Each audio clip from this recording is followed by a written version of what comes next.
Otto Abetz, où vous nous racontez l'histoire de votre grand-père. C'était un réfugié allemand, juif et résistant français, votre grand-père qui a réussi à faire arrêter Otto Abetz, qui était donc ambassadeur d'Hitler en France durant la Seconde Guerre mondiale. Alors jusqu'en 2018, vous n'étiez pas du tout au courant du passé de votre grand-père. Comment vous avez appris que c'est votre grand-père qui a arrêté l'ambassadeur d'Hitler en France ? Alors, je l'avais su, mais il y a longtemps. Et bon, il s'est trouvé que j'ai trouvé il y a 12 ans le Stolperstein, donc le pavé du souvenir de mon arrière-grand-mère à Berlin. Et ça m'a fait prendre conscience de pas mal de choses.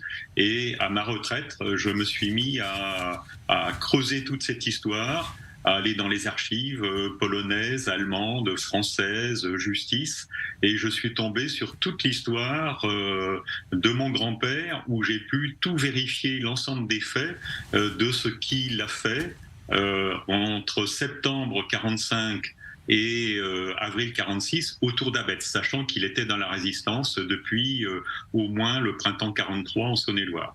Et donc voilà comment il est tombé sur un dénommé Laumann en septembre et octobre, qu'il a réussi par une ruse à arrêter le 25 octobre 1945 et à le faire avouer grâce à un petit détail vestimentaire qui a conduit la fin de cette première enquête, avant d'entamer la deuxième enquête jusqu'en avril 46, pour trouver toutes les valeurs qu'il avait cachées par millions, les tableaux et une caisse de documents secrets. Et ça a fait la une du franc-tireur du 30 avril 1946.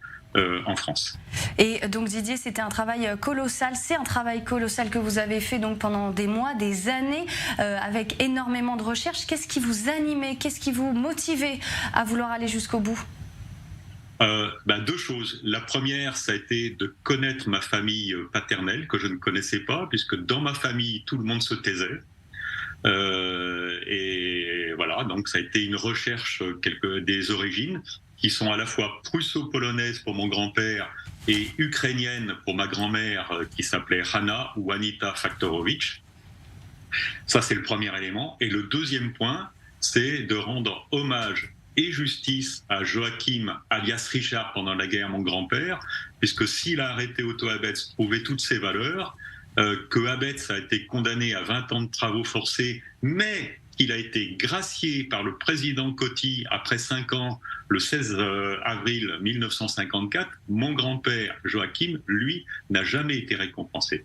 Et plus tout un tas d'éléments. Et donc pour moi, c'est un hommage, une justice et un devoir de mémoire, y compris vers l'ensemble des membres de ma famille au sens élargi du terme, qui sont morts dans les camps, depuis le Stutthof à côté de Danzig jusqu'à Netzweiler-Stutthof, en passant par Theresienstadt, Lodz, Chelmno, Fort-Neuf à Kaunas, etc. Alors justement, Didier, qui était votre grand-père ? Qui était Joachim ? Alors Joachim était prusso-polonais, je vais dire. Il a fait la Première Guerre mondiale à 17 ans dans l'armée allemande, dans un régiment d'artillerie, fait prisonnier par les Canadiens en Angleterre, revenu en Allemagne où il y a déjà une première obligé d'être réfugié, allé à Munich où il rencontre ma grand-mère. Ils ont des enfants, donc il est dans le commerce à ce moment-là de fourrure vestimentaire.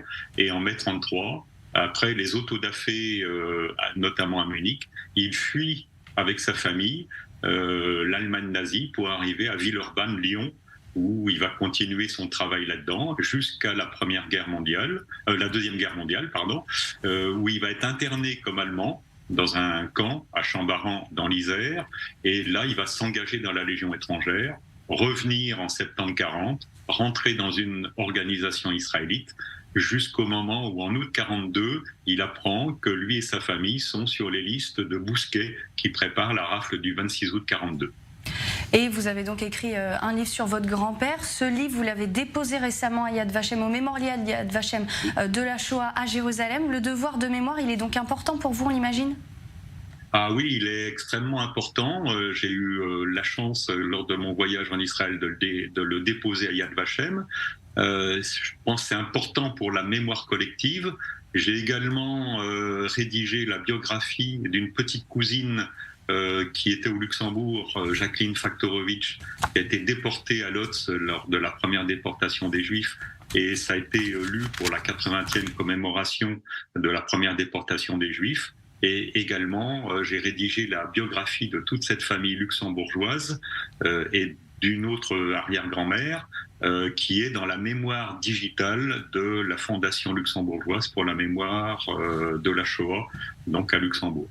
Et je vais essayer de continuer, bien sûr, dans ces éléments-là. Je vais juste préciser une petite chose, c'est que j'ai déposé également un mémoire de reconnaissance de Juste parmi les nations pour la famille qui a permis de sauver l'ensemble de ma famille en Saône-et-Loire, Loire-Saône-et-Loire. Et ce mémoire de reconnaissance est déposé à Yad Vashem depuis novembre 2019 et, à ma connaissance, dans la commission d'attribution, en train d'être normalement instruite. Et j'espère qu'il y aura une suite positive pour ces gens qui ont fait cet effort, qui auraient pu être eux aussi internés, déportés, voilà. Merci beaucoup Didier Ezac pour vos précisions, votre témoignage. Je rappelle que vous êtes l'auteur du livre « J'ai arrêté Otto Abetz » où vous racontez l'histoire de votre grand-père. Merci beaucoup. Merci à vous et merci à vos auditeurs.